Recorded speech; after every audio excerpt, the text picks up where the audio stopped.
কিরে, এই সকালবেলা এত মাঞ্জা মেরে কোথায় যাচ্ছিস? আয়নার সামনে দাঁড়িয়ে চুল ঠিক করছিলাম, তখনই আম্মু কথা বলল। আরে আম্মু, তুমি না কাল রাতে বললে আজকে মায়া আসবে, ওকে আনতে যেতে হবে? বুঝলাম, মায়াকে আনতে যাবি, তা এত মাঞ্জা মারার কি আছে আব্বাজান? এখানে মাঞ্জা মারার কি হলো আম্মু? নতুন ড্রেস, আবার চুলে জেল দিচ্ছিস, কাহিনী কি বলতো? তাহলে একটা কাজ করি, লুঙ্গি আর সেন্টু গেঞ্জি পরে বাস স্টেশনে চলে যাই। হয়েছে, আর কথা না বলে তাড়াতাড়ি যা, মায়া চলে এসেছে মনে হয়। এরপর রাকিব তার আম্মুর থেকে বিদায় নিয়ে চলে যায় মায়াকে আনতে বাস স্টেশনে। চলুন এই ফাঁকে পরিচিত হয়ে নেওয়া যাক আমাদের গল্পের নায়ক রাকিব আহমেদ।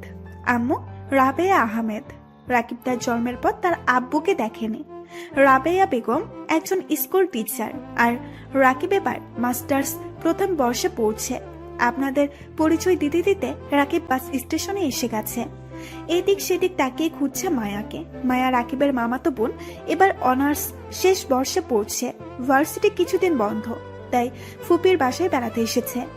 রাকিব একটা জায়গায় দাঁড়িয়ে অপেক্ষা করছে। হঠাৎ পেছন থেকে কেউ কাঁধে হাত রাখতেই রাকিব পেছনে তাকিয়ে দেখে মায়া। আরে তুই কখন এসেছিস?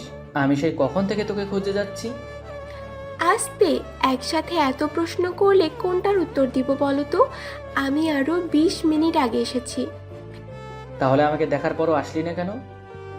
দেখছিলাম কতক্ষণ অপেক্ষা করতে পারো আমার জন্য।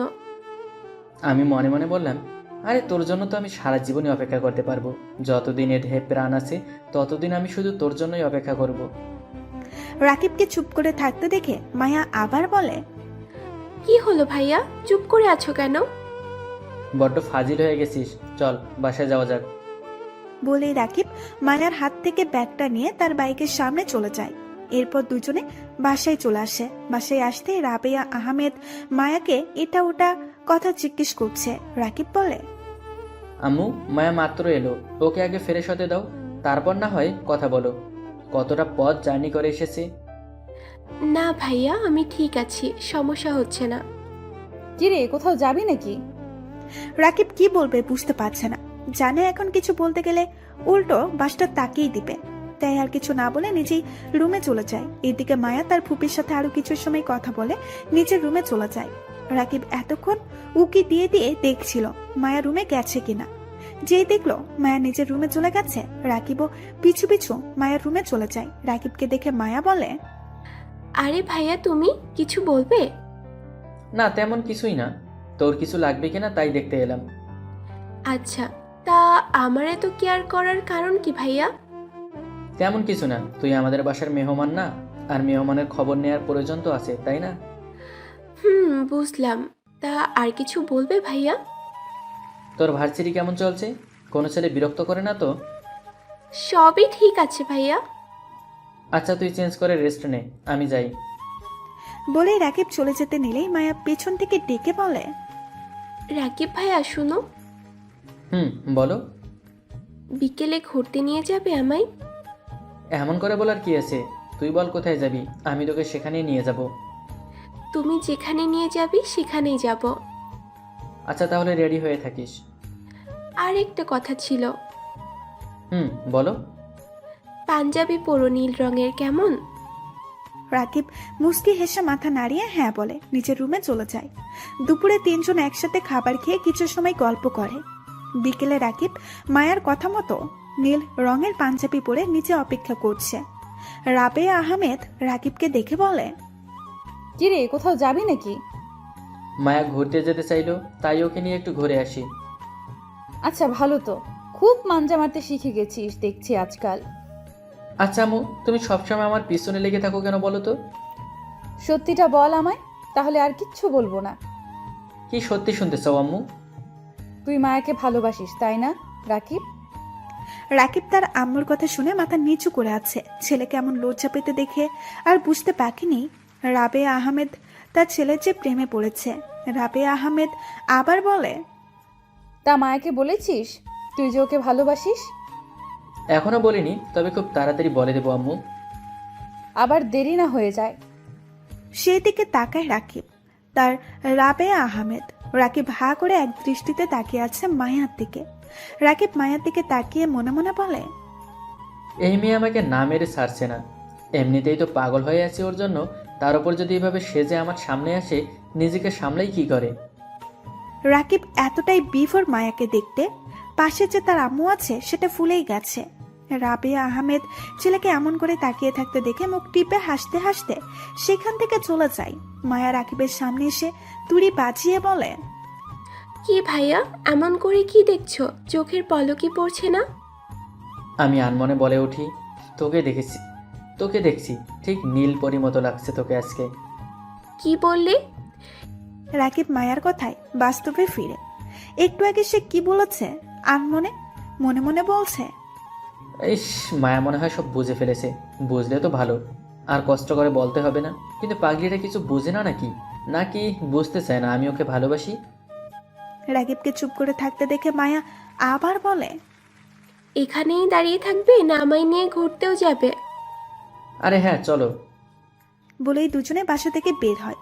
এরপর রাকিবকে তার বাইক বের করে। মায়া রাকিবের পেছনে বসে এক হাত রাকিবের কোমর জড়িয়ে ধরে আছে, অন্য হাত রাকিবের কাঁধে। রাকিব মুচকি হেসে বাইক চালাতে শুরু করে। কিছু সময়ের মধ্যে দুজনে একটা নদীর পাড়ে আসে। বাইক থেকে নেমে বাইক পার্ক করে। নদীর পাড়ে গিয়ে দুজনে বসে পড়ে। মায়া বলে, এখানে নিয়ে আসলে কেন ভাইয়া? কেন, তোর পছন্দ হয়নি? হয়েছে তো। খুব সুন্দর আর রোমান্টিক পরিবেশ। এখানে সাধারণত কাপলেরা আসে মনে হয়, তাই জানতে চাইলাম এখানে কেন আনলে। এই জায়গায় আমার খুব পছন্দ জানিস। যখনই মন খারাপ হয় তখনই আমি এখানে চলে আসি। নদীর এই বিশাল আকারের ঢেউ, আশপাশে গাছে থাকা পাখিদের কিচিরমিচির শব্দ শুনে মনটা মুহূর্তেই আনন্দে নেচে ওঠে। মায়া মুগ্ধ নয়নে তাকিয়ে রাকিবকে দেখছে আর মন দিয়ে কথাগুলো শুনছে। মায়া বলে, সত্যি জায়গাটা অনেক সুন্দর, মন ভালো হওয়ার মতোই। আর আমার পছন্দের জায়গা তোকে তো দেখাতেই হবে, তাই না? কেন? তোমার পছন্দের জায়গা আমাকে কেন দেখাতে হবে? এসব বাদ দে। তো তোর বয়ফ্রেন্ড কয়টা?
এরপর মায়া রাকিবের চোখের উপরে হাত রেখে দু গালে চুমু দেয়। রাকিব মুচকে হাসে। এভাবে আরো কিছু সময় দুজনে গল্প করে, যে যার রুমে গিয়ে শুয়ে পড়ে। পরের দিন সকালে মায়া ঘুমের মধ্যে অনুভব করে কেউ তার মাথায় হাত বুলিয়ে দিচ্ছে আর মাঝে মাঝে কপালে গালে চুমু দিচ্ছে। মায়ার আর বুঝতে বাকি নেই স্পর্শটা কার। এটা রাকিব ছাড়া আর কেউ না। মায়া ঘুমের অভিনয় করে শুয়ে আছে। রাকিব আবার যখন গালে চুমু দিতে চায়, মায়া একটু ঘুরতেই চার ঠোঁট চোরা লেগে যায়। রাকিব ছুটতে গেলে মায়া রাকিবকে জড়িয়ে ধরে। রাকিবের আর বুঝতে বাকি নেই এতটা সময় জেগেই ছিল। একটু পর মায়া রাকিবকে ছাড়তেই রাকিব নিঃশ্বাস নিচ্ছে আর বলছে, তুমি এত সময় জেগেছিলে? লুকিয়ে লুকিয়ে তুমি আদর করতে পারবে আর আমি আদর নিতে পারবো না? ওরে দুষ্টু, দাঁড়াও দেখাচ্ছি তোমায়। বলেই রাকিব মায়ের উপরে উঠে এক হাত মায়ার কোমর জড়িয়ে ধরে, আরেক হাতে বুড়ো আঙুল দিয়ে মায়ার ঠোঁট স্লাইড করছে। মায়ের পুরো শরীর 440 ভোল্টের বিদ্যুৎ বয়ে যাচ্ছে। পুরো শরীর শীতল হয়ে গেছে রাকিবের ছোঁয়াতে। রাকিব খেয়াল করে মায়ের চোখ থেকে পানি ঝরছে। রাকিবের এত সময় হুঁশ ছিল না। কি করছে এটা সে? রাকিব মায়ার উপর থেকে উঠে বলে, সরি ম্যাম, আমার এমন কোনো কিছু ইন্টেনশন ছিল না, প্লিজ তুমি রাগ করো না, আমি সত্যি কিছু করতে চাইনি। মায়া কিছু না বলে উঠে সোজা ওয়াশরুমে চলে যায়। রাকিব সেখানে দাঁড়িয়ে মাথা নিচু করে কিছু সময় দাঁড়িয়ে থাকে। একটু পর মায়া রুম থেকে বের হয়ে নিচের রুমে এসে মাথায় হাত দিয়ে বিছানায় বসে পড়ে আর মনে মনে ভাবে, এটা আমি কি করলাম? কি ভাবছে মায়া আমার সম্পর্কে? এতগুলো বছর আমি মায়ের জন্য অপেক্ষা করেছি, শুধু ওর একটু ভালোবাসা পাওয়ার জন্য। আর কাল যখন মায়াও আমাকে ভালোবাসি বলে বুকে জড়িয়ে নিল, আজ আমি সব নিজ হাতে নষ্ট করে দিলাম। এটা আমি কেন করলাম? কেন কেন করলাম? এমন আরো অনেক কথা বিড়বিড় করতে থাকে। একটু পর নিচ থেকে রাবেয়া বেগম ডাকতে থাকে, রাকিব, মায়া কই রে? তোরা আয়, খাবার খাবি না? আচ্ছা আম্মু। নিজেকে সামলে নিয়ে চোখের পানি মুছে রুম থেকে বের হতে মায়ার সাথে ধাক্কা খায়। রাকিব সরি বলে মাথা নিচু করে সেখান থেকে নিচে চলে যায়। এরপর তিনজন একসাথে খাবার খেয়ে নেয়। রাকিব মাথা নিচু করে খাচ্ছে। এটা দেখে রাবেয়া আহমেদ বলে, আজ সূর্য কি ভুল করে দক্ষিণ দিক থেকে উঠলো নাকি? ফুপি, তুমি কি পাগল হয়ে গেছো? সূর্য আবার দক্ষিণ দিকে উঠে নাকি? না, আজকাল আমার ছেলেটা কিছু না বলে চুপচাপ খাচ্ছে তো তাই। যে ছেলে কথা ছাড়া থাকতে পারে না সে আজ চুপ, তাই বললাম। মায়া ফিক করে হেসে দেয়। মায়ের মুখে হাসি দেখে রাকিবের মনটা একটু ভালো হয়, তবে তার বেশিক্ষণ রইল না। রাকিব মায়ার দিকে তাকাতে মায়া মুখ ফ্রেঞ্চি কেটে অন্যদিকে তাকিয়ে ফেলে। রাকিব মন খারাপ করে খাবার সবটা না খেয়ে হাত ধুয়ে উঠে যায়। মায়া খুব বুঝতে পারছে তার উপর রাগ করে খাবার খায়নি। এরপর রাকিব তার আম্মুকে বলে বাইক নিয়ে ভার্সিটি চলে যায়। ভার্সিটি গিয়ে বন্ধুদের সাথে আড্ডা দিবে, কিন্তু কেউ তার সাথে কথা বলে না। ভার্সিটি থেকে বের হয়ে যায়। রাকিবের মনটা খারাপ হয়ে যায়। মনে মনে বলে, এদের আবার কি হলো? আমি কি কোনো ভুল করেছি? আমার উপর কোনো কারণে হয়তো রেগে আছে। বলেই মন খারাপ নিয়ে সকল ক্লাস শেষ করে বাসায় চলে আসে। বাসায় এসে কলিং বেল বাজাতেই রাবেয়া আহমেদ দরজা খুলে দেয়। রাকিব ভেতরে ঢুকে দেখে তার মামা মামি, নানু আর দিদুন এসেছে। সবাইকে একসাথে দেখে কিছুটা অবাক হয় রাকিব, কিন্তু কিছু না বলে সবার পা ছুঁয়ে সালাম করে। একটু পর রাকিবের বন্ধুরা এসে হাজির, সাথে একটা হুজুর টাইপের লোক। দেখে কাজে কাজে মনে হচ্ছে রাকিবের। রাবেয়া আহমেদ বলে, রাকিব, তুই আর মায়া একে অপরকে ভালোবাসিস, আর মায়া এখানে বেড়াতে নয়, তোর বউ হতেই এসেছে। আমি আর ভাইয়া ভাবি মিলে সব আগে থেকেই ঠিক করে রেখেছি। আমি যেন আকাশ থেকে পড়ছি। আম্মুর কথা শুনে আম্মু আবার বলল, মায়া তোকে ভালোবাসে সেটা তো ভাইয়া ভাবিকে বলে এসেছে, কিন্তু তুই তো কখনো বলিসনি। তাই গতকাল বিকেলে যখন শুনলাম তুইও মায়াকে ভালোবাসিস, বাস ভাইয়া আর ভাবিকে চলে আসতে বললাম। মানে এসব কিছু তোমাদের আগে থেকে প্ল্যান করা? বাপ রে, ভাবা যায়? আর শালারা, তোরা বন্ধু হয়ে আমার থেকে সবকিছু লুকিয়ে গেছিস। তাই তো বলি, কোনো কারণ ছাড়া আমার সাথে কলেজে এমন বিহেভ কেন করলো? আমি বারণ করেছি ওদের। আচ্ছা আম্মু, মায়া রাজি তো এই বিয়ের জন্য? মায়া নিজেই আমাকে তুই কলেজে যাবার পর ভাইয়া ভাবিকে আসতে বলেছে। মায়া কোথায় আম্মু? এখন আর মায়াকে দেখতে হবে না, বিয়ের পর একেবারে দেখিস। কাজী সাহেব, আপনি কাজ শুরু করুন, আমি বউকে নিয়ে আসছি। আরে আম্মু, ফ্রেশ হতে তো দাও আগে। চুপচাপ বস ওইখানে। বাস আর কি? রাকিব বাদ্য ছেলের মতো বসে পড়ে। একটু পর রাবিয়া আহমেদ মায়াকে নিয়ে নিচে এলো। কাজী সাহেব বিয়ে পড়াতে শুরু করে। বিয়ের কাজ সম্পন্ন হলে কাজী সাহেব দুজনের জন্য দোয়া করে চলে যায়। রাকিবের বন্ধুরা আগে থেকে বাসর ঘর সাজিয়ে রেখেছে। রাবিয়া আহমেদ মায়াকে রাকিবের রুমে রেখে চলে আসে। একটু পর রাকিবের বন্ধুরা রাকিবকে তার রুমে নানান রকমের কথা বলে ঢুকিয়ে দিয়ে চলে যায়। রাকিব রুমে ঢুকতেই মায়া এসে রাকিবের পা ছুঁয়ে সালাম করে। রাকিব ধরে তুলে বলে, বিশ্বাস করো মায়া, আমি তখন ইচ্ছা করে অমনটা করিনি। তুমি খুব কষ্ট পেয়েছো জানি। কষ্ট পেয়েছি ঠিকই, কারণ কি জানো, আমি আর বাকি 5টা রিলেশনের মতো আমাদের রিলেশনটা অপবিত্র করতে চাইনি। আমি জানি তখন তুমি ইচ্ছে করে ওটা করনি, তবে কিন্তু এখন ইচ্ছে করলেই করতে পারো। বেটা মন মে লাড্ডু ফুট গয়া। রাকিব ধীরে ধীরে মায়ের কাছে গিয়ে মায়াকে জড়িয়ে ধরে। এরপর জানতে হলে বিয়ে করে ফেলুন। আরে ভাই, নতুন বিয়ে করেছে, একটু একা ছেড়ে দিন। বন্ধুর বোনের বিয়েতে এসেছি, চারপাশে খুব হই হুল্লোড়। বরাবরই আমার এই চেঁচামেচি ভালো লাগে না। আজ গায়ে হলুদ, কাল বিয়ে, সবাই খুব আনন্দ করছে, আমার বিরক্ত লাগছে। তাই বন্ধুকে গিয়ে বললাম, আমি তোর রুমে গিয়ে একটু রেস্ট নেই, আমার এসব ভালো লাগে না। বন্ধুও ওর রুমে যেতে বলল। সিঁড়ি দিয়ে ওপরে উঠেই তো হলো যত ঝামেলা। ডান দিকে না বাম দিকে বলল। ডান দিকেই বলেছে। বন্ধুর রুমের দরজা খুলে ভেতরে যেতেই যা দেখলাম, বিশ্বাস করেন রাসেল ভাই, আমি এটা দেখার জন্য মোটেও প্রস্তুত ছিলাম না। রুমে ঢুকতেই দেখি একটা মেয়ে শাড়ি কুচি ঠিক করছে, আর শাড়ির আঁচল বুকে নেই। হঠাৎ করেই আমার চোখ চলে যায় মেয়েটার নাভির দিকে। মেয়েটা আমাকে দেখেই চিৎকার করতে যাবে, তখনই আমি দৌড়ে গিয়ে মেয়েটার মুখ চেপে ধরে বললাম, এই চুপ চুপ, আমি কিছুই দেখিনি। ও সরি। বলেই মুখটা ছেড়ে দিতেই মেয়েটা বড় বড় নিঃশ্বাস নিতে নিতে শাড়ির আঁচলটা কোনো রকমে বুকের উপর চড়িয়ে নিয়ে বলে, এই আপনি কি হুট করে এভাবে রুমে ঢুকছেন কেন? ম্যানার্স বলতে একটা শব্দ আছে, সেটা কি জানেন না?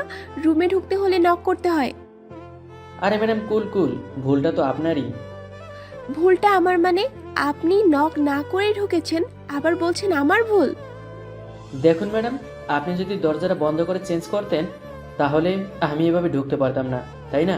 আর কিছু দেখতেই পারতাম না। এই মিস্টার, কি দেখেছেন আপনি? একটু আগেই তো বললেন আমি কিছু দেখিনি। না, তেমন কিছু দেখিনি, তবে শাট আপ! আপনি কে বলুন তো? আপনাকে এখানে আগে দেখেছি বলে তো মনে হচ্ছে না। আমি রবিন, আকাশের বন্ধু। আপনি? আপনি আকাশ ভাইয়ের বন্ধু, ঢাকা থেকে এসেছেন। আপনি কি করে জানেন আমি ঢাকা থেকে এসেছি? আপনি কে বলুন তো? আকাশ ভাই বলেছে ঢাকা থেকে তার একটা বাদর বন্ধু আসবে, আর সে যে এতটা বাদর সেটা জানা ছিল না। দেখুন মিস, এটা কিন্তু ঠিক হচ্ছে না। আমাকে দেখে আপনার কোন অ্যাঙ্গেল থেকে বাদর মনে হয় বলুন তো? শুধু বাদর না, সাদা বাদর, ঢলা কোমর, নেংটি ইঁদুর। দেখুন মিস, এবার কিন্তু বেশি বেশি হয়ে যাচ্ছে। গালি কিন্তু আমিও দিতে পারি। দে না দে, দেখি কত পারিস, দে। আপনি আমাকে তুই করে বলছেন? আপনার সাহস তো কম না? বেশ করেছি, প্রয়োজন হলে আবার বলবো। আপনি একটা ঝগড়ুটে পেতনি। তুই আমাকে পেতনি বললি, আবার ঝগড়ুটে? তোকে তো আজ আমি...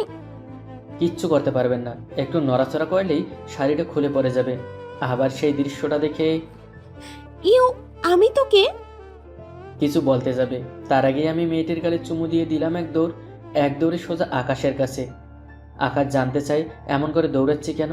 কিছু না বলে ওর হাতে থাকা ম্যাঙ্গো জুসের গ্লাসটা নিয়ে এক চুমুকে শেষ করে ওর হাতে খালি গ্লাসটা ধরিয়ে দিয়ে ফাঁকা একটা জায়গায় চেয়ার নিয়ে বসে পড়লাম। এদিকে মেয়েটি পাথরের মতো দাঁড়িয়ে আছে রবিনের কাণ্ডে। একটু পর নিচ থেকে ডাকাডাকি শুনে হুঁশ ফিরে মেয়েটির। কি মেয়ে করছি সেই কখন থেকে। চলুন আমাদের গল্পের নায়ক আর নায়িকার সাথে পরিচয় হয়ে নেওয়া যাক। আমাদের গল্পের নায়ক রবিন খান, বাবা মায়ের একমাত্র ছেলে। বাবা ইকবাল খান এই শহরের টপ বিজনেসম্যান।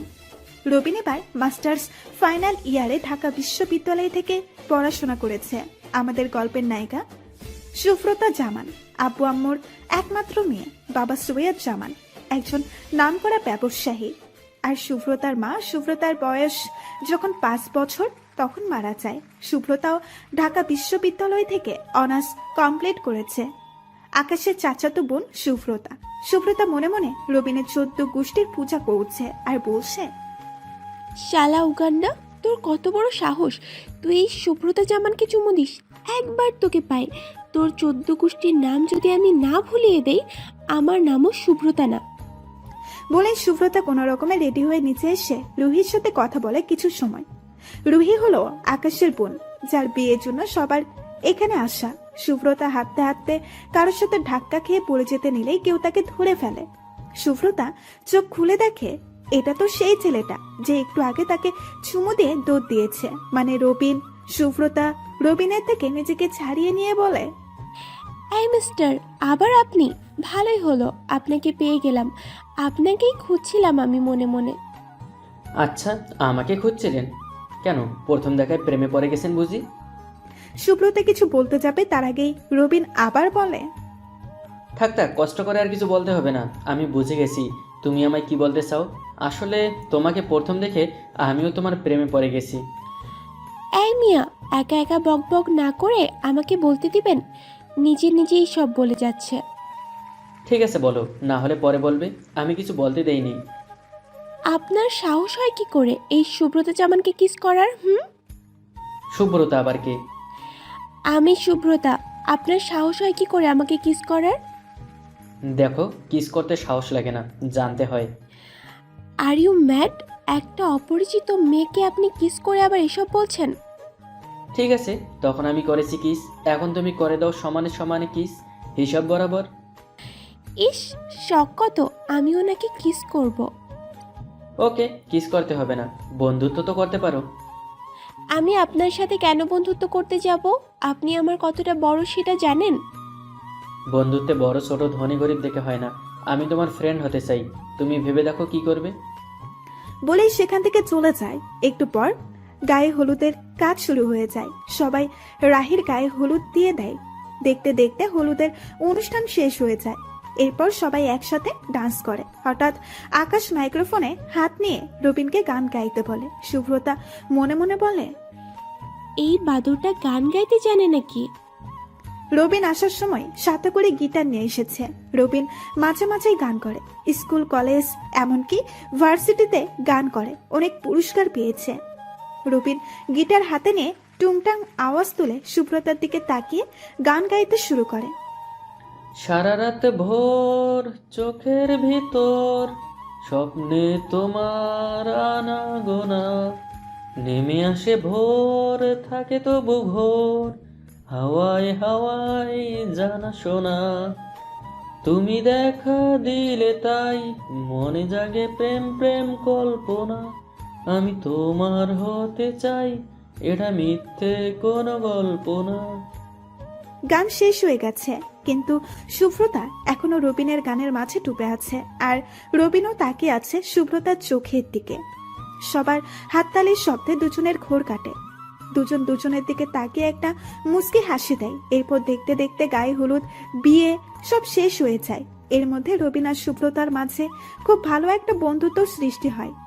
দুজন দুজনের সম্পর্কে সবকিছু জানে। আজ রবিন চলে যাবে ঢাকা, তাই সুব্রতার মন খারাপ। সুব্রতা সাদে একা একা দাঁড়িয়ে আছে। রবিন সুব্রতাকে খুঁজতে খুঁজতে সাদে চলে আসে। এসে দেখে সুব্রতা মন খারাপ করে গ্লিলের সাথে হেলান দিয়ে দাঁড়িয়ে আছে। রবিন সুব্রতার কাছে এসে বলে, তুমি এখানে? আর আমি তোমাকে কত জায়গায় খুঁজলাম, কি হয়েছে তোমার? কোনো কারণে মন খারাপ? আমরা আর 2 দিন পরে যাব, তুমি থেকে যাও না এই 2 দিন। ইচ্ছে থাকলেও পারছি না, আমার শরীরটা একটু অসুস্থ, তাই যেতেই হবে। আর 2 দিন পর তুমিও তো ঢাকায় যাচ্ছ, আমাদের দেখা তো হবেই। আমি এখন আর 1 সেকেন্ডও তোমার থেকে দূরে থাকতে পারবো না রবিন। তার মানে তুমি আমাকে ভালোবাসো? এখনো বলতে হবে? তুমি বোঝো না, আমি সেই প্রথম দেখাতেই তোমার প্রেমে পড়ে গেছি। ইচ্ছে করেই তোমার সাথে কথা বলার জন্য ঝগড়া করেছি। ভাবলাম তুমি আমাকে প্রপোজ করবে, কিন্তু তার হলো কই। আমিও তো সেই প্রথম যেদিন তোমাকে দেখেছি তোমার প্রেমে পড়ে গেছি। বলবো বলবো করে বলা হয়ে ওঠেনি, ভয় হতো তুমি যদি না করে দাও আর রাগ করে আমাদের বন্ধুত্বটা নষ্ট করে দাও, তাই। বুদ্ধ একটা, আমার চোখের ভাষা তুমি বোঝো না? এখন খুব বুঝতে পারছি। তাহলে প্রপোজ করো। রবিন আশেপাশে তাকিয়ে কিছু খুঁজছে। দেখে সাদের একপাশে কিছু কালো গোলাপের গাছ, আর একটাই ফুল আছে তাতে। রবিন গিয়ে ফুলটা ছিঁড়ে এনে সুব্রতার সামনে হাঁটু ভাঁজ করে বসে ফুলটা এগিয়ে দিয়ে বলে, বুকের ভেতর স্বপ্ন নিয়ে তোমার কাছে আমার ছুটে আসা। দাও না প্রিয়া, দাও না তুমি অনন্তকাল তোমার ভালোবাসা। তুমি আপন করে নাও না আমাকে। আমি ভালোবাসি, ভালোবাসি তোমাকে। একবার শুধু তোমার হাতটা ধরার সুযোগ দাও সুব্রতা। কথা দিলাম মৃত্যুর আগ মুহূর্ত পর্যন্ত তোমার হাত আমি ছাড়ব না। আমি তোমার হতে চাই, এটা মিথ্যে কোনো গল্প নয়। সুব্রতা রবিনের সামনে বসে ফুলটা হাতে নিয়ে খুব শক্ত করে রবিনকে জড়িয়ে ধরে।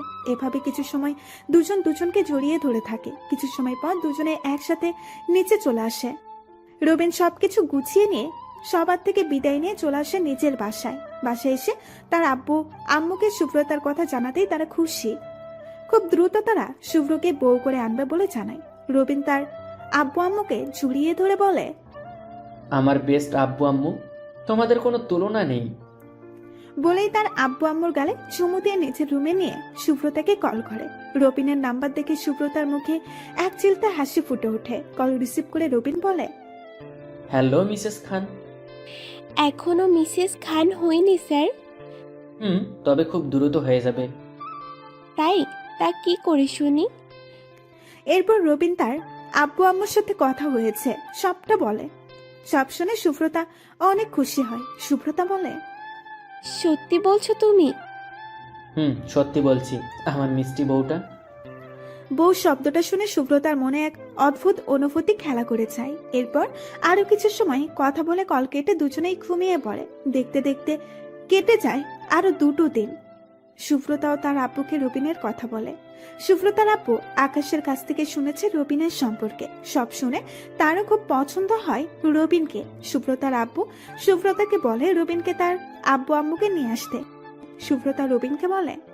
রবিন তার আব্বু আম্মুকে নিয়ে সুব্রতার পাশে আসে। দুই পরিবার মিলে রবিন আর সুব্রতার বিয়ের দিন তারিখ ঠিক করে। আগামী শুক্রবার তাদের বিয়ে। বিয়ের সকল শপিং করে ফেলেছে এই 2 দিনে। দেখতে দেখতে বিয়ের দিন চলে আসে। আজ রবিন আর সুব্রতার বিয়ে। সুব্রতাকে লাল রঙের লেহেঙ্গা পরানো হয়েছে, সাথে ম্যাচিং জুয়েলারি। সুব্রতাকে দেখতে একদম পুতুলের মতো লাগছে। রবিনও সুব্রতার সাথে ম্যাচিং করে লাল শেরওয়ানি পরেছে। রবিনকে দেখতে রাজকুমারের মতো লাগছে। সুব্রতার বান্ধবীরা সুব্রতাকে এনে রবিনের পাশে বসিয়ে দেয়। রবিনের চোখ ফিরছে না সুব্রতার দিক থেকে। একটু পর কাজে এসে বিয়ের কাজ সম্পূর্ণ করে। বিদায়ের সময় সুব্রতা তার আব্বুকে জড়িয়ে ধরে অনেক কান্না করে। অতঃপর গাড়ি করে চলে আসে রবিনদের বাসায়। সবাই নতুন বউকে বরণ করে। এরপর রবিনের কাজিনরা সুব্রতাকে রবিনের রুমে রেখে চলে আসে। একটু পর রবিন রুমে যেতেই সুব্রতা এসে রবিনের পায়ে হাত দিয়ে সালাম করে।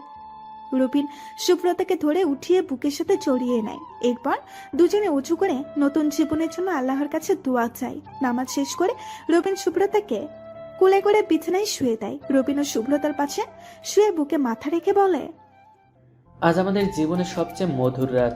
আজ আমি অনেক খুশি, যাকে চেয়েছি তাকেই পেয়েছি। আমি সত্যি অনেক লাকি। আমি আজ খুব খুশি। আমার ভালোবাসার মানুষটা এখন আমার, আর কেউ আমাদের দূরে রাখতে পারবে না।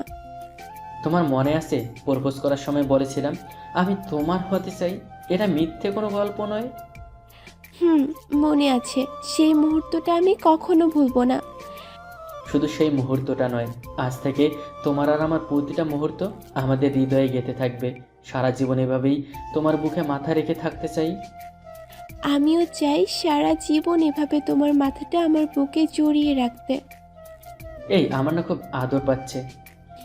একটু লজ্জা নেই তোমার, তাই না? লজ্জা করলে আজকে রাতে আর কিছুই পাবো না। সো নো লজ্জা, অনলি রোমান্স। বলেই সুব্রতার ঠোঁটের সাথে নিজের ঠোঁট মিশিয়ে নেয়। এরপর ধীরে ধীরে দুজন হারিয়ে যায় এক সুন্দর স্বপ্নের রাজ্যে। আর কিছু লিখতে পারছি না, লেখকের লজ্জা করছে। এদের এবার একা ছেড়ে দেন। বুঝতেই পারছেন আজ বাসর রাত, কত কিছু হবে। আপনারা এইভাবে তাকিয়ে থাকলে দুজন তো লজ্জা পাবে।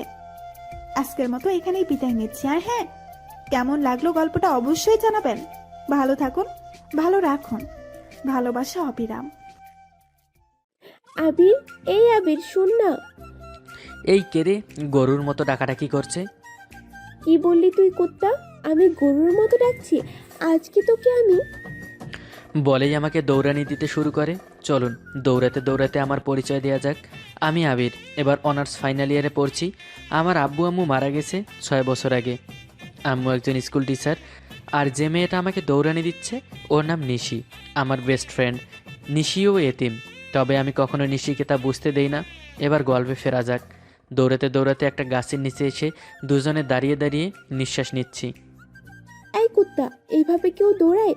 আর একটু হলে দম বন্ধ হয়ে যেত। এই কুত্তি, তোকে বলেছি আমার পিছনে দৌড়াতে?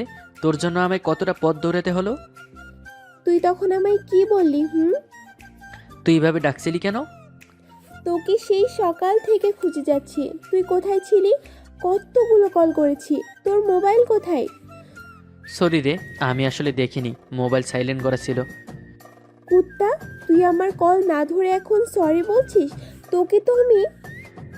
বলেই নিশি যখন আমাকে মারতে আসে তখনই ওর পা স্লিপ করে পরে যেতে নিলে আমি নিশিকে ধরে ফেলি। আমার এক হাত নিশির কোমরে আর এক হাত ওর পিঠে। আর নিশি ভয়ে আমার শার্ট খামচে ধরে চোখ বন্ধ করে আছে। পাগলিটাকে ভয় পেলে আরও বেশি কিউট লাগে। নিশির হুঁশ ফিরতেই বুঝতে পারি আমি ওকে ধরে আসি। নিশি আমাকে ছাড়তে গিয়ে নিজের ব্যালেন্স হারিয়ে আমাকে নিয়ে মাটিতে পড়ে যায়। আর আমি নিচে, আর নিশি আমার উপরে পড়েছে। নিশি তাড়াহুড়ো করে উঠতে গিয়ে আবার পড়ে যায়। আর ওর ঠোঁট এসে আমার ঠোঁটের সাথে জোড়া লেগে গিয়েছে। নিশির চোখ বড় বড় করে তাকিয়ে আছে। একটু পর নিশি ওর ঠোঁট আমার ঠোঁট থেকে সরিয়ে ফেলে। পাগলিটা খুব লজ্জা পেয়েছে, সেটা ওর চোখ দেখেই বুঝতে পারছি। আমি ওকে এই অবস্থা থেকে বের করার জন্য বললাম, এই পেতনি, আমার ওপর থেকে ওঠ। খেয়ে খেয়ে কি মোটা হয়ে গেছিস? আর একটু এভাবে থাকলে আমি গলে যাব তো। কি বললি? আমি মোটি? তবে রে। বলে আমার বুকে এলোপাতাড়ি মারতে শুরু করে। হঠাৎ করে আমার নাক দিয়ে রক্ত বের হয়ে যায়। তা দেখে নিশি আমাকে মারা বন্ধ করে বলে, এটা আমি কি করলাম? আবির, আমি এমনটা চাইনি, বিশ্বাস কর। বলেই কান্না করতে করতে নিজের ওড়না দিয়ে আমার নাক মুছে দেয়। কিন্তু রক্ত থামার নামই নেই। নিশি অবস্থা থেকে হাউমাউ করে কান্না করছে। আমাকে জড়িয়ে ধরে। একবার আমাকে জড়িয়ে ধরছে তো আরেকবার আমার নাক থেকে রক্ত মুছছে ওর ওড়না দিয়ে।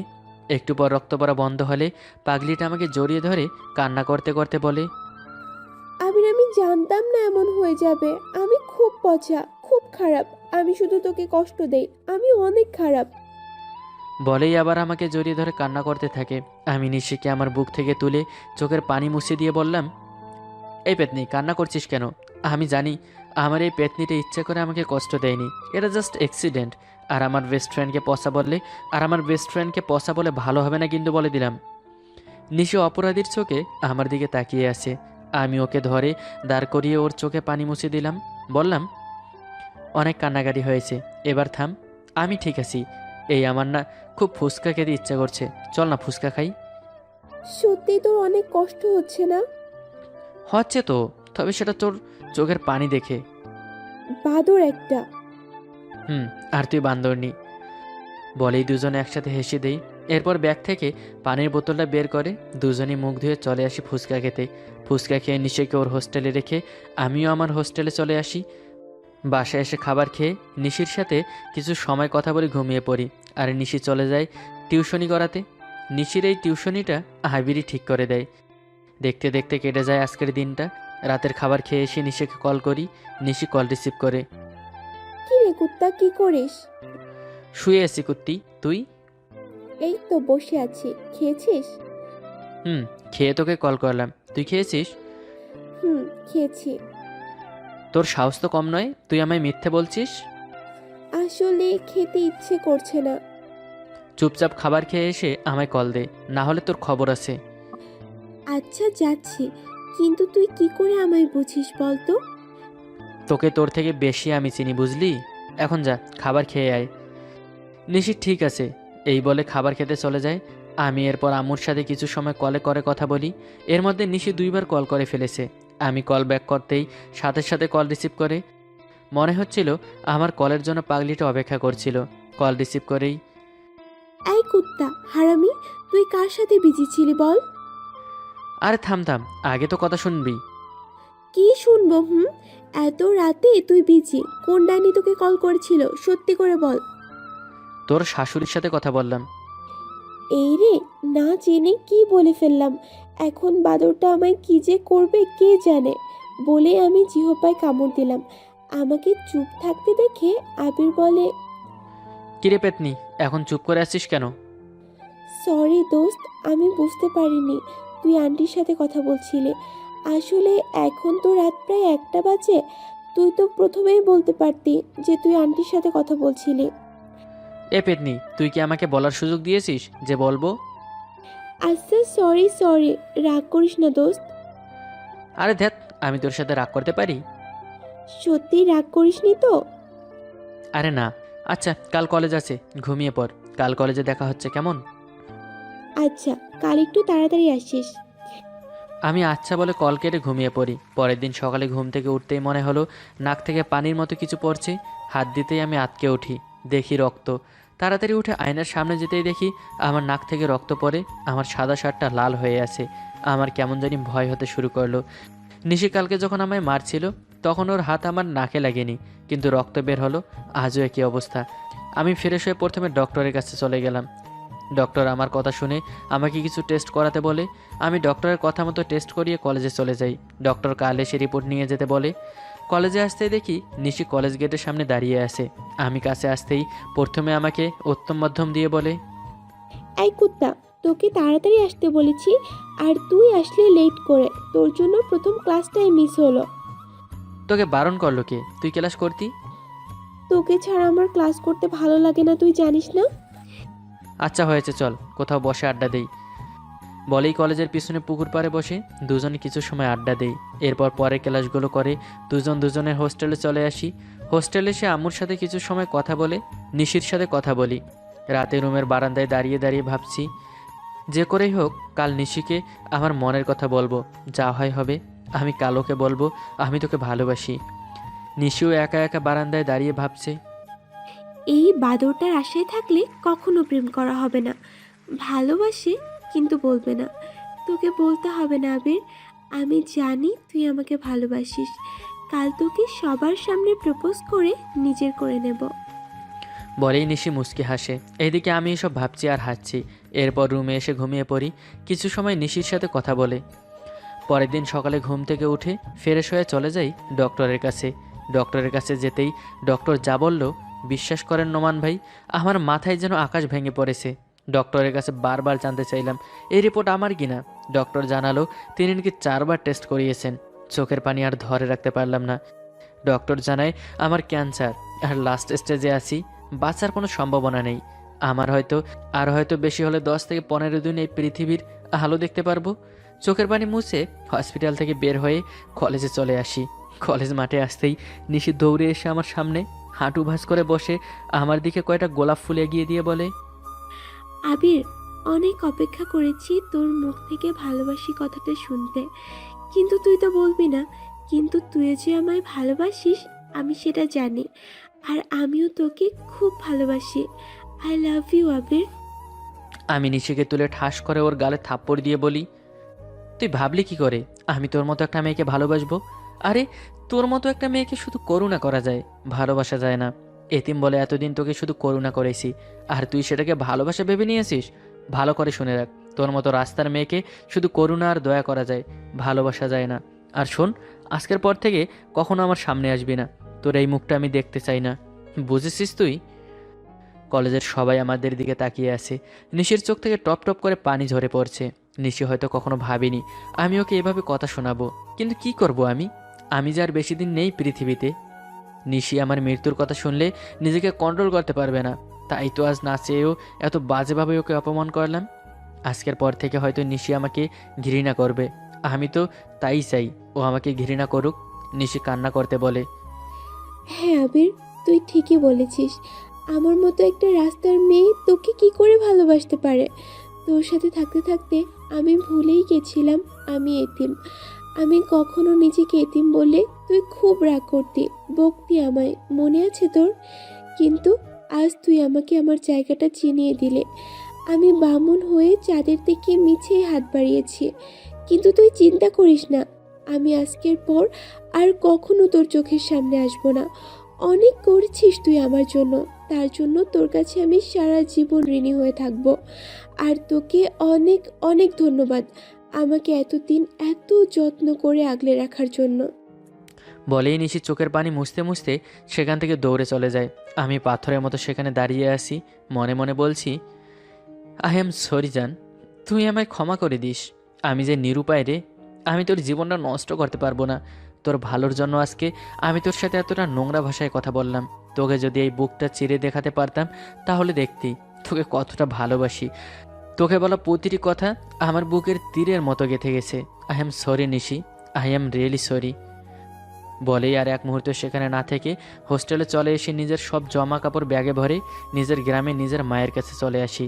আর ওইদিকে নিশি হোস্টেলে ফেরার পর থেকেই কান্না করছে আর বলছে, আবির, কেন তুই এতদিন এত ভালোবাসা দিয়ে আমায় আগলে রেখেছিলি? এই এতিম মেয়েটাকে যদি একদিন ছুঁড়েই ফেলে দিবি। এতদিন যা করেছিস সব তোর আমার প্রতি করুণা আর দয়া ছিল। আমি কত বোকা, এই করুণাকে ভালোবাসা ভেবে নিয়েছিলাম। তবে আর তোর সামনে যাব না, তুই ভালো থাকিস। আমি বাসায় এসে আম্মুর সাথে কোনো কথা না বলে নিজের রুমে গিয়ে দরজা বন্ধ করে ওয়াশরুমে গিয়ে শাওয়ার ছেড়ে দিয়ে চিৎকার করে কান্না করছি আর বলছি, হে আল্লাহ, কি এমন পাপ করেছিলাম তোমার কাছে, যার জন্য তুমি আমায় এত বড় শাস্তি দিলে? এই সুন্দর পৃথিবীতে কত মানুষ তো আমার এখনও দেখা বাকি, যাকে নিয়ে সুন্দর একটা সুখের সংসার বাঁধতে চেয়েছিলাম। আজ তাকে কলেজের সবার সামনে আমি থাপ্পড় দিয়ে কত জঘন্যভাবে অপমান করলাম। কেন তুমি আমাকে এত তাড়াতাড়ি এই পৃথিবী থেকে কেড়ে নিতে চাও? কি এমন পাপ করেছি আল্লাহ, কি এমন পাপ করেছি? প্রায় 1 ঘন্টা পর ওয়াশরুম থেকে বের হয়ে নিজেকে সামলে নিয়ে ড্রেস চেঞ্জ করে মায়ের রুমে গিয়ে দেখি মা বিছানায় বসে বাচ্চাদের পরীক্ষার খাতা দেখছে। গিয়ে মায়ের কোলে মাথা রেখে শুয়ে পড়ি। মা অনেক কিছু জানতে চায়, কেন হুট করে চলে এলাম, নিশির সাথে ঝগড়া হয়েছে কিনা, আরও অনেক কথা। কিছু না বলে মাকে জড়িয়ে ধরে কান্না করে দেই। মা অনেক ঘাবড়ে যায়। আমাকে এভাবে কান্না করতে দেখে বুঝতে পারলাম এখানে থাকলে মা সব বুঝে ফেলবে, তাই চোখের পানি মুছে মাকে বলে বাইরে চলে যাই। মা অনেকবার জানতে চায় কেন এমন করলাম, পরে বলবো বলে বাইরে চলে যাই। সন্ধ্যায় বাসায় এসে দেখি মা আমার রুমে বসে কিসের একটা কাগজ বুকে জড়িয়ে কান্না করছে। বুঝতে পারলাম আমার রিপোর্ট কার্ডটা মা দেখে ফেলেছে। আমাকে জড়িয়ে ধরে অনেক কান্না করলো, আমিও মাকে জড়িয়ে ধরে কান্না করলাম। এরপর আমি মাকে বললাম, জানো মা, আজ না আমি নিশির সাথে অনেক খারাপ ব্যবহার করেছি, কিন্তু কি করব বলো, ও এই সত্যিটা জানতে পারলে নিজেকে শেষ করে দিবে। এরপর মাকে আজকে কলেজে যা যা হয়েছে সব বললাম। মা অনেক কান্না করছে আমাকে জড়িয়ে ধরে, আর আল্লাহর কাছে জানতে চাই যে কেন আমার সাথে তিনি এটা করলেন। দেখতে দেখতে কেটে যায় 7 দিন। আমার অবস্থা অনেক খারাপ। হঠাৎ করে নাক থেকে মুখ থেকে রক্ত পড়তে শুরু করে। মা আমাকে হসপিটালে নিয়ে যায়। ডক্টর আমাকে দেখে জানায় তাদের হাতে আর কিছুই নেই। আমি হসপিটালের বেডে শুয়ে মৃত্যুর জন্য অপেক্ষা করতে থাকি। হঠাৎ দেখি নিশি দৌড়ে এসে আমার কেবিনে ঢুকে দরজার সামনে দাঁড়িয়ে আমার দিকে তাকিয়ে আছে, আর চোখ থেকে পানি পড়ছে। নিশির দিকে তাকিয়ে আমি অবাক, কী অবস্থা করেছে নিজের এই কয়দিনে। চোখের নিচে কালো দাগ পড়ে গেছে, মুখটা কেমন শুকিয়ে গেছে, চুলগুলো এলোমেলো হয়ে আছে। আমি নিশিকে দেখে মায়ের দিকে তাকাতে মা বলল মা নাকি নিশিকে কল করে সব বলে দিয়েছে। নিশি আমার কাছে এসে আমাকে জড়িয়ে ধরে হাউমাউ করে কান্না করছে। আমার চোখ থেকেও পানি পড়ছে। নিশি বলে, তুই খুব খারাপ, খুব। আমায় কেন বললি না তুই? আমাকে তুই আপনই ভাবিস না। আজ আমার এই অবস্থা হলে তুই আমাকে ছেড়ে চলে আসতি, তাই না? না রে, কখনো আসতাম না, তো তোর পাশে থাকতাম। তাহলে কেন তুই আমার থেকে সব লুকিয়ে গেলি বল? সেদিন কলেজে তুই সবার সামনে আমায় যা বলেছিস আমার বিশ্বাস হয়নি, কিন্তু কেন জানি তোর ওপর অভিমানগুলো চেপে বসেছিল। আমি কেন সেদিন তোর খোঁজ না নিয়ে তোকে ভুল বুঝেছিলাম? এতগুলো বছর তোর সাথে কাটিয়েও আমি কেন তোকে বুঝতে পারলাম না? কেন? এইসব বলে আর কি হবে, আমিও তো তোর জায়গায় থাকলে এমনটাই করতাম। আমার ভুল হয়ে গেছে, আমার খোঁজ নেওয়া উচিত ছিল। কেন তুই এমন করেছিস আবির? একবার একবার বল না ভালোবাসি, বল না একবার। নিশি কান্নার জন্য কথা বলতে পারছে না। সেদিন তোকে ভালোবাসি বলতে চেয়েও ভালোবাসি বলা হয়নি, আর হয়তো তা ভালোবাসি বলা হবে না। একবার তোর মুখে ভালোবাসি শুনতে চেয়ে আবির, বল না। একবার তো তোর বুকে জড়িয়ে ধরবি। নিশি আমাকে সাথে সাথে জড়িয়ে ধরে ওর বুকে শক্ত করে। একটু পর আমি খেয়াল করে আবির আমার হাত ছেড়ে দিয়েছে। আমি আবিরকে শুয়ে ওর নাকের সামনে হাত রাখতে বুঝতে পারি ওর নিঃশ্বাস নেওয়া বন্ধ হয়ে গেছে। চিৎকার করে কান্না করছে আবিরকে জড়িয়ে ধরে। আন্টিও কান্না করছে, খুব করবেই তো, ছেলে হারানোর কষ্ট কি কোনো মা সহ্য করতে পারে? এতটা সময় নিশির জীবনের 10 বছর আগের অতীত শুনছিল সবাই। নিশি রেডিওতে এসে তার না পাওয়া ভালোবাসার কথা বলছিল। নিশি আর কখনো বিয়ে করেনি। আবিরের ভালোবাসা আর স্মৃতি নিয়ে কাটিয়ে দিয়েছে দিনগুলো। আবির মারা যাবার পর নিশি সাদা শাড়ি পরে বিধবার মতো থাকে। আমি চোখ থেকে সাদা ফ্রেমের চশমাটা খুলে চোখ মুছে আবার চশমাটা পরে বলতে শুরু করি, অনেক সময় আবিরকে জড়িয়ে ধরে কান্না করি সেদিন। এরপর আবিরের দাফন শেষ করে ওর এলাকার লোকজন। সেই থেকে আমি আর আমার শাশুড়ি মা গ্রামে থাকতে শুরু করি। আর এই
না, বলবি না।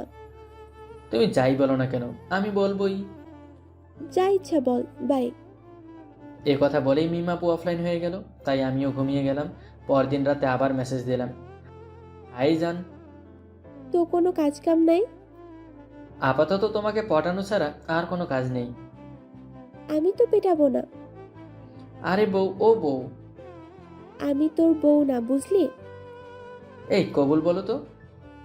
না, আমি বলবো না। কবুল কবুল কবুল। কি বললেই হবে নাকি?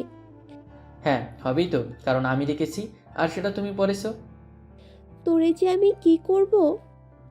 কিছু করতে মন চাইলে আমাকে আদর করে দাও। তোর আদরের গুষ্টি কিলাই। তুমি কি লাও, আমি ঘুমাই। এই শোনো, আবার কি? I love you. ওই শোন, হ্যাঁ বলো। তুই কি আমার সাথে কাল দেখা করতে পারবি? বলো, কোথায় দেখা করতে হবে? যেখানে তুই আমাকে প্রথম দেখেছিলি। আচ্ছা ঠিক আছে। অতঃপর আমি অফলাইন হয়ে ঘুমিয়ে পড়ি। পরের দিন কলেজ বন্ধ ছিল, তাই আমি তার সাথে দেখা করার জন্য পার্কে চলে আসি। পার্কে ঢুকতেই দেখি মিমাপু পার্কে একটা বেঞ্চে বসে আমার জন্য অপেক্ষা করছে। আমি তার কাছে যেতেই সে বলল, আরে রাজ, কেমন আছো? জি, না মানে ইয়ে মানে ভালো। তুমি এই সময় এখানে? না ইয়ে মানে কি হয়েছে, এমন তোতলাচ্ছ কেন? আসলে আমি আপনাকে ফেসবুকে ভালোবাসার কথা বলি। কি, তুমি সত্যি বলছো? হ্যাঁ। আসলে আমিও তোমাকে ভালোবাসি। কি বললে?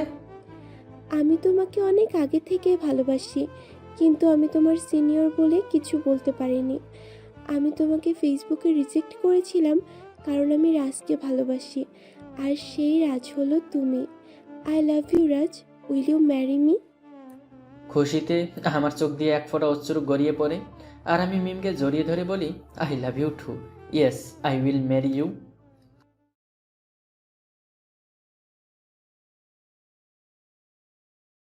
চল, আজ কলেজ শেষ করে সবাই মিলে ফুচকা খাবো।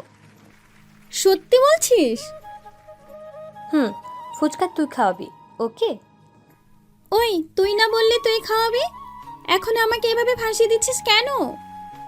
কিপটে একটা, কোন দিন তো নিজে থেকে খাওয়াবি না। ফাঁসাবো না মানে? বিপাশা, রাত্রি, প্রাপ্তি সবাই মিলে বলে উঠল, আজ নীলিমা ফুচকা খাওয়াবে। ওকে, আমিই খাওয়াবো। তোরা সবাই প্ল্যান করে আমায় ফাঁসিয়ে দিলি, ভালো হবে না কিন্তু। আমিও তোদের দেখে নিব। বলতে বলতে সবাই চললাম ফুচকার দোকানে। ও, আপনাদের তো পরিচয় দেওয়া হয়নি। আমি তৌফিকা, এবার একাদশ তৃতীয় বর্ষে পড়ি। খুব চঞ্চল স্বভাবের, ভদ্র একটু রাগী মেয়ে। নীলিমা, বিপাশা, রাত্রি, খুশি, পাখি আমরা একই সাথে পড়ি। নীলিমা আমার বেস্ট ফ্রেন্ড। ছোটবেলা থেকেই একজন আরেকজনের জানের জান। ছোটবেলা থেকেই একসাথে দুজন বড় হয়েছি। যতই ঝগড়া করি তারপরও দুজন কখনোই দুজনকে ছাড়া থাকতে পারি না। অনেক কথা বললাম আপনাদের সাথে। ফুচকার দোকান পেয়ে গেছি, আগে ফুচকা খেয়ে নিই, পরে কথা হবে। মামা, বেশি ঝাল দিয়ে ফুচকা দেন। আমারটা ঝাল কম দিবেন। কেন রে? মা বলছে ঝাল বেশি খেলে গ্যাস্ট্রিক হয়। তাই নাকি? আজকের ফুচকাটা খুব টেস্টি হয়েছে। দারুণ। খাওয়া শেষ, চললাম বাড়ির পথে। বিপাশা, রাত্রি, প্রান্তিকে বিদায় দিয়ে আমি আর নীলিমা একসাথে। ওদের তিনজনের বাড়ি একসাথে, আর আমার এবং নীলিমার বাড়ি পাশাপাশি। রাস্তায় যেতে দেখা হলো সেই হতচ্ছাড়ার সাথে। শালা আমার জীবনটা ছাড়খাড় করে দিয়েছে। ক্লাস 9 থেকে আমার পিছু নিয়েছে। এক বেহাইয়া, ওর মতো বেহাইয়া আমার লাইফে কাউকে দেখিনি। ওই তো আমার সাথে একই ক্লাসে পড়ে, ওর নাম ফারাবি। আমাকে দেখেই বলে উঠল, হাই রাজরানী, কেমন আছিস? ওই, কে তো রাজরানী? কোথায় গিয়েছিলি? কেন তোকে বলতে হবে? বলবি, কোথায় যাবি, কি করবি, সব কিছু আমার কাছে বলবি। কেন রে, তোর কাছে আমার বলতে বইই গেছে। তুই আমার সাথে প্রেম না করবি তো কি হয়েছে? মহল্লার যত টিনা, মিনা, রিনা আছে তারা সবাই আমার জন্য পাগল। হি হি হি। তোর টিনা, মিনা, রিনা আছে তো আমার পিছনে এত ঘুরঘুর করিস কেন? তোর বান্ধবীও আমার জন্য পাগল, বুঝলি? ওই যে কি জানি নাম, ওহ মনে পড়েছে, পাখি। যত সব, পথ ছাড়বি? আমার যেতে দে তো। তোকে কে আটকে রাখছে? যা এখান থেকে। বান্দর কোথাকার। চল নীলিমা। চল। আচ্ছা তৌফিকা, ফারাবি মনে হয় সত্যিই তোকে ভালোবাসে। চুপ করবি, বাজে ছেলে কোথাকার। ওরে দেখতে ইচ্ছে করে না। তোর পছন্দ হলে তুই প্রেম কর ওই বান্দরটার সাথে। তুই এত রাগ করিস কেন রে? বাসায় এলাম, ভালো লাগছে না, রাগ উঠছে অনেক। শেষমেশ এই বান্দরটার হয়ে ওকালতি করছে নীলিমা। তৌফিকা, ফ্রেশ আয়, নাস্তা করবি? না, নাস্তা করব না। কেন, কি হয়েছে? শরীর খারাপ লাগছে? না, আমি ঠিক আছি। ঠিকভাবে না খেলে শরীর খারাপ করবে তো। পরে খাবো। ঠিক আছে। বিকেল পেরিয়ে সন্ধ্যা হলো। ভাবি, আমি আর রুদ্র লুডো খেলছিলাম। রুদ্র হলো আমার ভাইয়ের একমাত্র ছেলে। এমন সময় হঠাৎ ফোন বেজে উঠল। রিসিভ করতে ওপাশ থেকে বলে উঠল, আমার ফোনে টাকা নেই, এটা আমার আব্বুর ফোন। ও নীলিমা, কি বলবি বল। কাল তাড়াতাড়ি কলেজে আসবি। কেন? ভুলে গেলি কাল নাকি র্যাগ ডে? না, ভুলিনি। ওকে। ওকে, বাই। পরের দিন সকালে কলেজের উদ্দেশ্যে রওনা হলাম। সবার সাথে আজ দেখা হলো। সবাই আমায় ডাকছে, কথা বলছে, একজন আরেকজনকে রং দিচ্ছি, অনেক মজা করছি। দোস্ত, দেখছো? কি দেখবো? দেখো না, তখন থেকে সেই কি যেন দেখতে বলছিস। তৌফিকাকে দেখো, অন্য মহল্লার পড়ার লগে রং মাখামাখি করতেছে। কি? দাঁড়া, দেখাচ্ছি মজা। তোমার লগে প্রেম না করুক, আমার লগেও না করুক, কিন্তু অন্য মহল্লার পড়ার লগে কেন? চুপ কর, এখন এটা ভিডিও করে ওর ভাইয়ের কাছে পাঠাই। যেমন ভাবনা তেমন কাজ। তৌফিকে সবাইকে রং দিচ্ছে, হঠাৎ কানের নিচে একটা আওয়াজ হলো।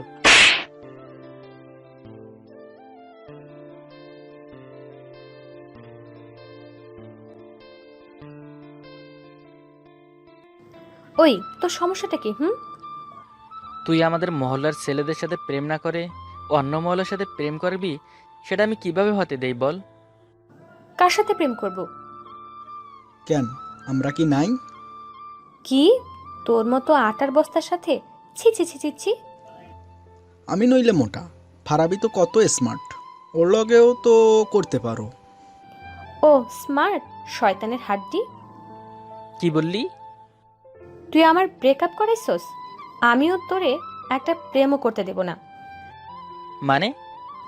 তুই রাস্তায় বসে কুত্তার মতো কাঁদবি, তোর একটা প্রেমও আমি টিকতে দেব না। কথাটা মিলিয়ে নিস। ওই কাবিলা ভাই কি বলে গেল? কি আর করতে পারবে, বাদ দাও। 5 দিন পর কলেজে যাচ্ছি, হঠাৎ রাস্তার মাঝখানে এসে। সরি। কেন? দেখ, আমি ভুল করছি। তো আমি কি করব?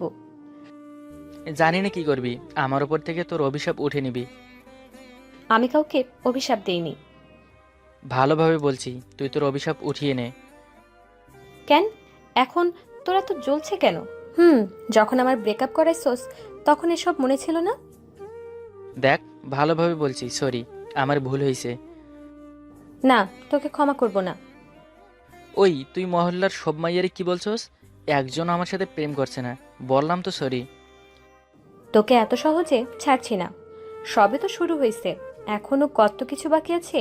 এই রাস্তায় বসে বসে কুত্তার মতো কাঁদবি। দেখ লক্ষ্মী বোন আমার, তুই অনেক ভালো।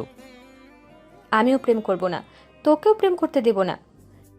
কলেজে গেলাম, ক্লাস করে কলেজ থেকে বের হতেই দেখি ফারাবির বন্ধুরা। সরি আপু। কেন?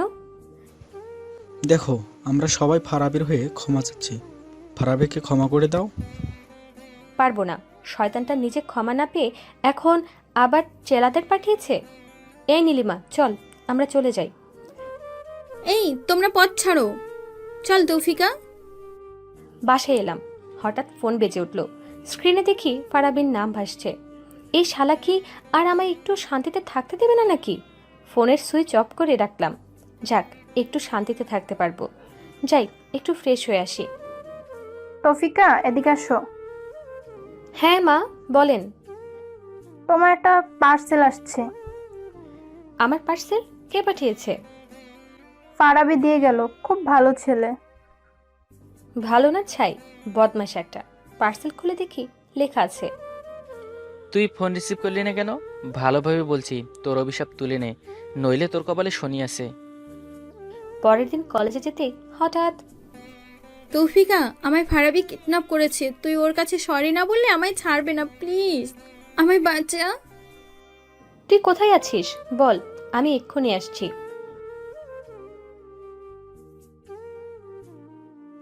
কিরে, তোর সমস্যা কি? তুই মহল্লার সকল মেয়েদের কাছে গিয়ে বলবি আমি ভালো ছেলে, আর যেন ওরা আমার সাথে প্রেম করে, তাহলে আমি নীলিমাকে ছাড়বো। তোর শত্রুতা আমার সাথে, এখানে নীলিমাকে কেন জড়াচ্ছিস? তৌফিকা, তুই ওর কাছে সরি বল। ওর কাছে কখনোই না। তাহলে আমিও নীলিমাকে ছাড়বো না। তৌফিকা, কেমন বান্ধবী তুই? আমার জন্য তুই ওর কাছে সরি বলবি না? আগে নীলিমাকে ছেড়ে দে, তারপর আমি তোর সবকিছু ঠিক করে দেব। না, আগে আমাকে সরি বলবি, তারপর ছাড়বো। ওকে সরি, এবার ছেড়ে দে। ওকে, ছাড়লাম। ছাড়ার পরেই ফারাবির গালে ঠাস করে একটা থাপ্পড় দিলাম, তারপর সেখান থেকে চলে এলাম। কি হলো এটা? তোর এটাই প্রাপ্য ছিল। তুই কিন্তু কথা দিয়েছিস সব ঠিক করে দিবি। বাসায় ফিরলাম, আর কলেজে যাওয়া হলো না। নীলিমাকে ওর বাসায় দিয়ে আমি আমার বাসায় আসলাম। বিকেলে আমি আর নীলিমা ফুচকা খাচ্ছিলাম, হঠাৎ পেছন থেকে একটা জোরে ধাক্কা খেয়ে আমার ফুচকার প্লেট পড়ে গেল 6 হাত দূরে। পাশে তাকাতেই দেখি ওই শয়তানটা। ওই কুত্তা, তুই আমার ফুচকা ফালাই দিলি কেন? ফুচকা ফেলাইছি, ভালো করেছি, আরও ফেলামু, পারলে যা খুশি কর। তুই আমার ফুচকা দে। আচ্ছা বইন, তোরে আমি আরো 50 প্লেট ফুচকা কিনা খাওয়ামু, কিন্তু প্লিজ তোর ওই বান্দর বান্ধবীদের ম্যানেজ কর, আর আমি সহ্য করতে পারছি না। আগে ফুচকা দিবি, তারপর কথা। মাম্মা, একে 2 প্লেট ফুচকা দাও। কি রে, এই নে একটা খা। রাগাবি না কিন্তু, বলে দিলাম। তুই রাখলে তোকে অনেক কিউট দেখায়। ও মা, তাই নাকি? তাহলে আমার মতো স্মার্ট ছেলের সাথে প্রেম কর, আমি এক পায়ে রাজি আছি। কিরে, তুই না আমায় মাত্র বোন বললি, এখন আবার প্রেম? যাক, আমি আবার রাগ করছি।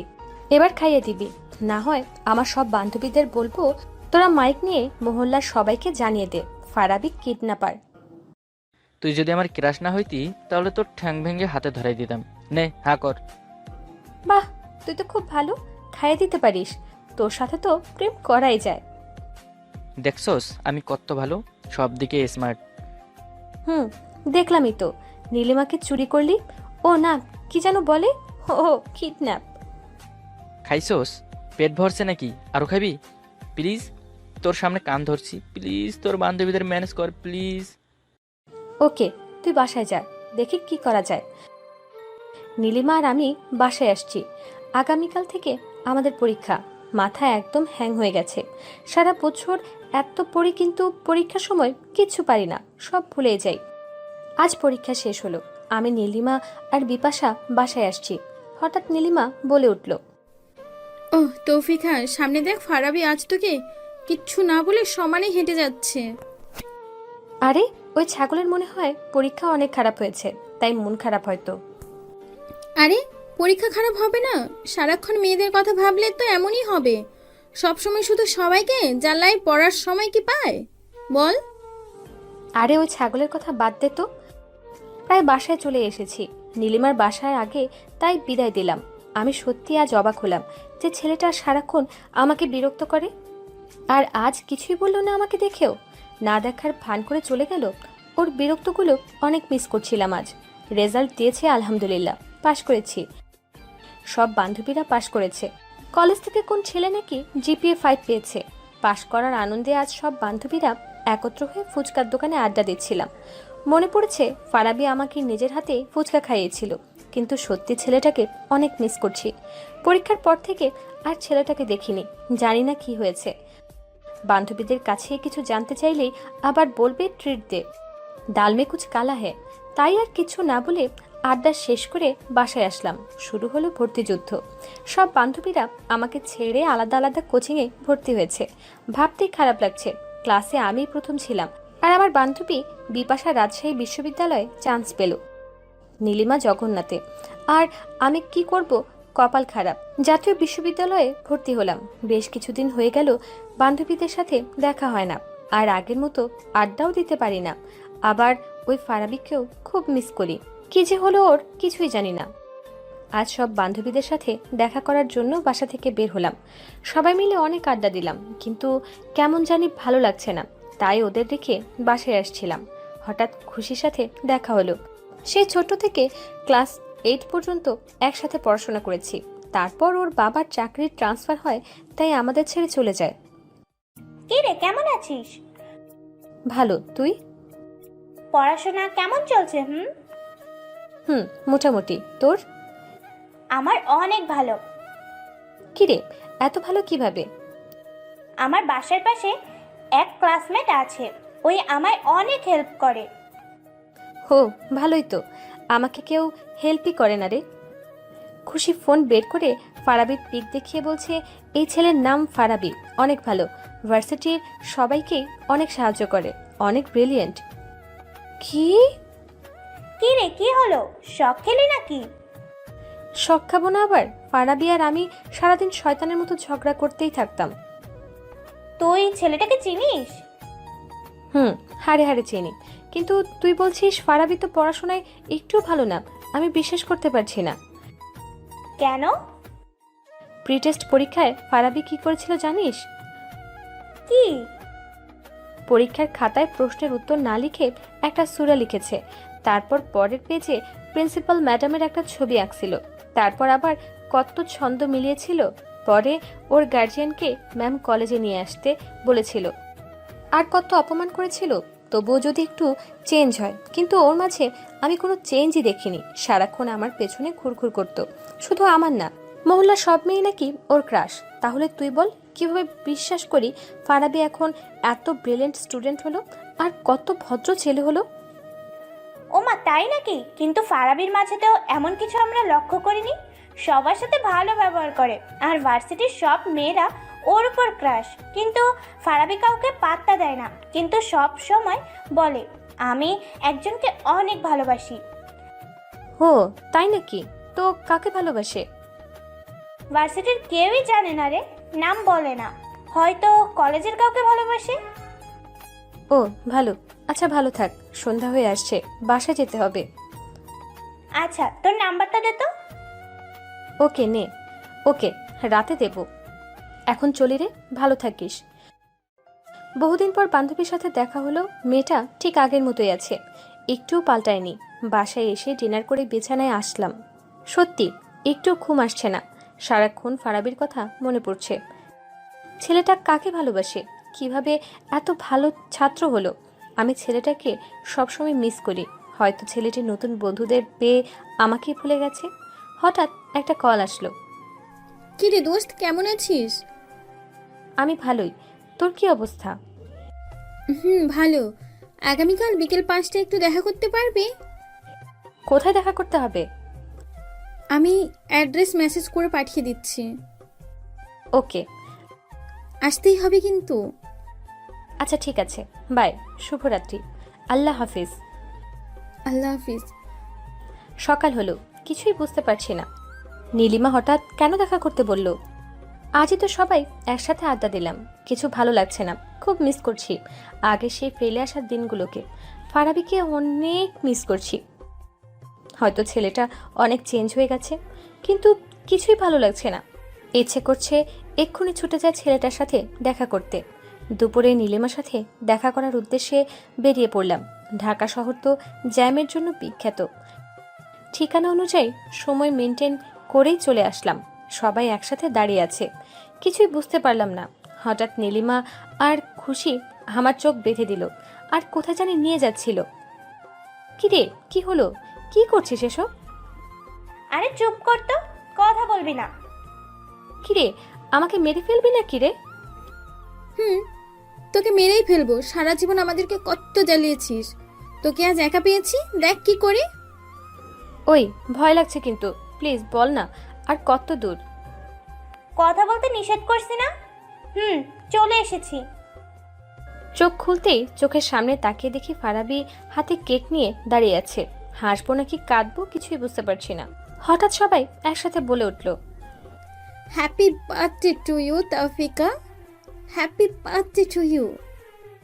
কথাটা শেষ হতেই কি না হতেই সবাই পালিয়ে গেল। কিছুই বুঝতে পারছি না। হঠাৎ ফারাবি একটা গোলাপ ফুল আমার দিকে বাড়িয়ে দিয়ে বলল, আই লাভ ইউ। ওই ইঁদুর, কুত্তা, বাদর, বিড়াল, তুই এতদিন কোথায় ছিলি? জানিস তোকে কত মিস করেছি। I love you two.